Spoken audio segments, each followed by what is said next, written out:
নমস্কার বন্ধুরা, বৌদি হোম কিচেনে আবারও আপনাদেরকে স্বাগত জানাই। আবারও একটা নতুন রেসিপি নিয়ে আপনাদের সামনে হাজির হয়ে গেছি।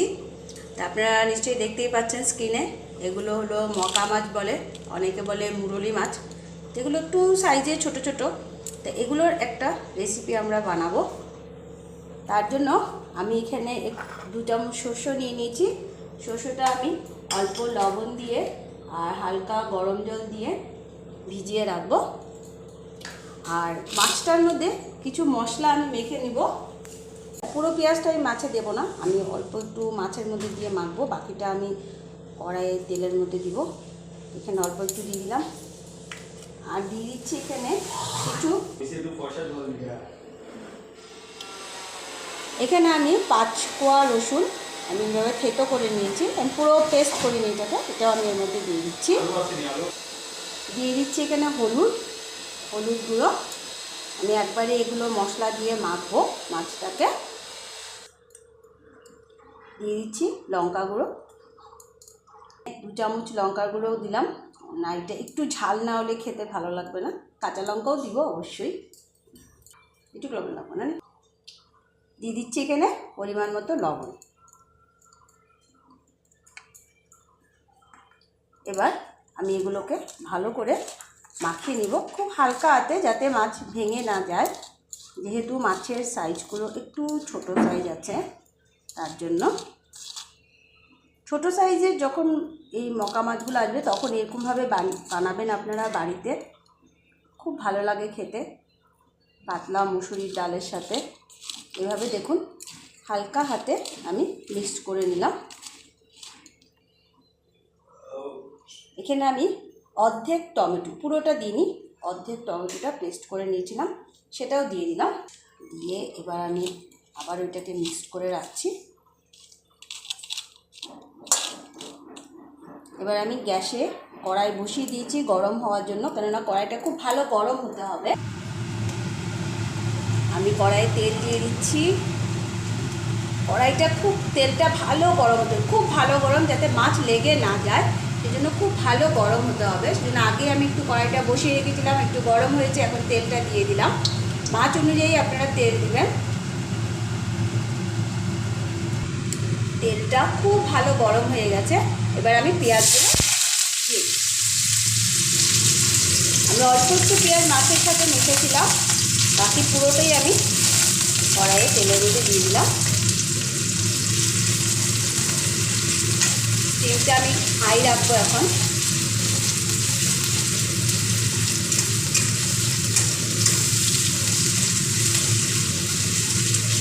জাস্ট পেঁয়াজটা একটু ভাজা হবে, বেশি না। তখন আমি মাছগুলো মেখে রেখেছিলাম, সব মশলা দিয়ে মাখা, সেটা পেঁয়াজের মধ্যে দিয়ে দিই। জাস্ট একটু ভাজা হবে, বেশি ভাজা করবো না। দেখুন ঠিক এইরকম জাস্ট একটু ভাজা হয়েছে, আমি পুরো ভাজা করিনি কিন্তু পেঁয়াজটাকে। এবার আমি মেখে রাখা মাছগুলো, যার মধ্যে আমার সব মশলা দেওয়া হয়ে গেছে, শুধু সর্ষেটা যেটা আমি ভিজিয়ে রেখেছিলাম সেটা দিয়ে মাছগুলো এর মধ্যে দিয়ে দিই।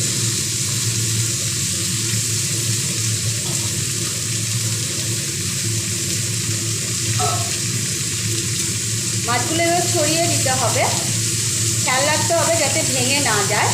গ্যাসের স্টিমটা আমি হাই রেখেছি এই জন্যই, কেননা মাছে যেহেতু লবণ দিয়ে দিচ্ছি আর মাছ আমি ভাজা করি নাই, তাই একটু জল ছাড়বে মাছ। আমি খুন্তিটা একটু কমই ইউজ করব, যাতে মাছ ভেঙে না যায়। এবার একটু আমি একটা সাইড টানতে দিই।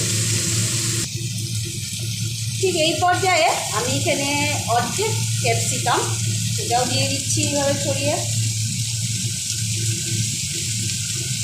এবার দেখতে হবে এটার একটা সাইড টেনে গেছে কিনা, কিন্তু আমি এটাকে খুন্তি লাগাবো না, একটু অন্যরকমভাবে এটাকে মাছটাকে উল্টে দিব। আপনারা দেখুন আমি গ্যাস থেকে নামিয়ে দিয়েছি এবং এইভাবে আস্তে আস্তে কড়াইটা ঝাঁকিয়ে মাছটাকে উল্টে দিব।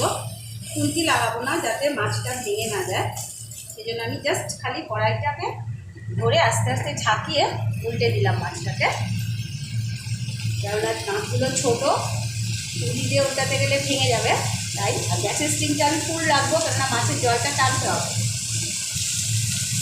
আমার মাছের যে জলটা বেরিয়েছিল সেটা টেনে যাচ্ছে আস্তে আস্তে। এবার আমি যে শস্যটা ভুজে রেখেছিলাম সেটা এর মধ্যে দিয়ে দিচ্ছি। সামান্য একটু জল দিব, সেটা আমি যে মাছটা রান্নার মধ্যে রেখেছিলাম তার মধ্যে মশলা ছিল সেই জলটাই আমি দিয়ে দিব। আর আমি এর মধ্যে জল দেবো না। আরও এভাবে নাড়িয়ে চাড়িয়ে কড়াইটাকে মাছগুলোকে সেট করে দিব। দেখুন আমি একদমই খুন্তি লাগাচ্ছি না, খুন্তি লাগালে মাছ ভেঙে যাবে। ছোট ছোট মকা মাছ এগুলো, চেষ্টা করবেন আপনারা খুন্তিটা না লাগিয়ে এইভাবে কড়াইয়ের দুটো সাইডকে ধরে নাড়িয়ে নাড়িয়ে করে নিতে। একটুও মশলা পুড়বে না, লাগবে না, কিচ্ছু হবে না। কারণ আমারও দেখুন একটুও লাগেনি, পুড়েনি। আমি আর জল দেব না। আমি এবার স্টিমটা কমিয়ে এটাকে ঢাকা দিয়ে দেবো, কারণ আমার তরকারিতে সব মশলা দেওয়া হয়ে গেছে। আমি এবার স্টিমটা একদম লো করে দিব, দিয়ে ঢাকা দিয়ে দিব। কাঁচা লঙ্কাগুলোকে ঠিক এইভাবে মাঝখান দিয়ে পুরো চিড়ে নিয়ে দিয়ে দিব। এবার আমি ঢাকা দিয়ে দিচ্ছি। আমার গ্যাসের স্টিম একদম লো, কেননা মাছটা সেদ্ধ হতে হবে। আমি জল বেশি দিইনি তাই, কেননা এটা বেশি ঝোল হবে না, মাখা মাখা হবে। একদম লো স্টিমে কমসে কম 5 মিনিটের মতো রান্না করে নিতে হবে। দেখুন আমি 5 মিনিট ঢাকা দিয়ে রেখেছিলাম। 5 মিনিটে ঠিক এইরকম হয়েছে, বেশি ঝোল না, আর সব সুন্দর সেদ্ধ হয়ে গেছে। এই দেখুন আমি যে ক্যাপসিকামটা দিয়েছিলাম সেটাও সেদ্ধ হয়ে গেছে। এবার আমি এটাকে নামিয়ে নিই। এইভাবে মকা মাছের ঝাল পাতলা মুসুরির ডালের সাথে খেতে খুব ভালো লাগে।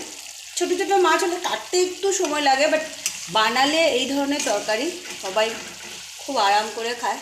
তো বন্ধুরা, অবশ্যই আমাদের চ্যানেলটিকে আপনারা লাইক করুন, শেয়ার করুন অন্যদের সাথে, সাবস্ক্রাইব করুন বেশি বেশি করে, বেল আইকনে ক্লিক করে আপনারা বেশি বেশি করে সাবস্ক্রাইব করুন। তো আমি তরকারিটা নামিয়ে নিই, হয়ে গেছে আমার মকা মাছের ঝাল। তো দেখুন বন্ধুরা, আমার মকা মাছের ঝাল একদম রেডি।